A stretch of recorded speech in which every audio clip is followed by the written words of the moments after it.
Ever since I was a little kid, there was always something special about a snowstorm.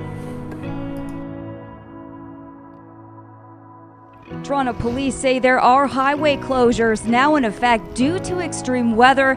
The DVP and Gardner are Southern temporarily Ontario woke closing. up to a dumping of This is snow to that help fell move any Monday morning as a existing major vehicles that historic are winter stuck storm swept through the region.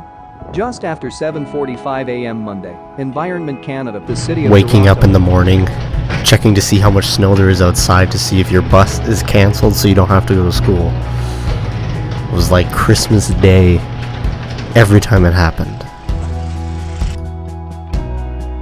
Trudging through the snow up to your ankles just to get a tape measure and to see how much you actually did get. Even now, a decade later, the enjoyment I get from a snow day is the same as it was a decade before.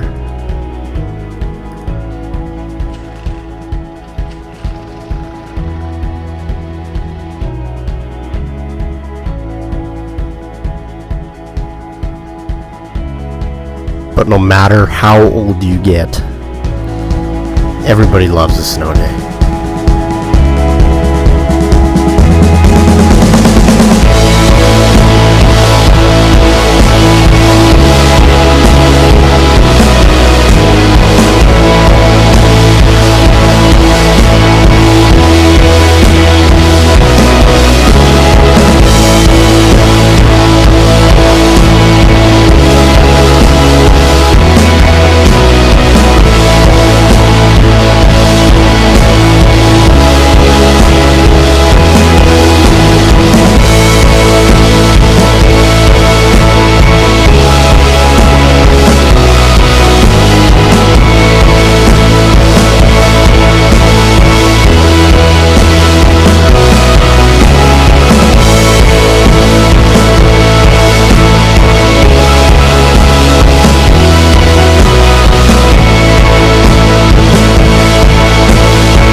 The winter months can be long sometimes, but these shots of winter give us an extra reminder about how special Mother Nature truly is.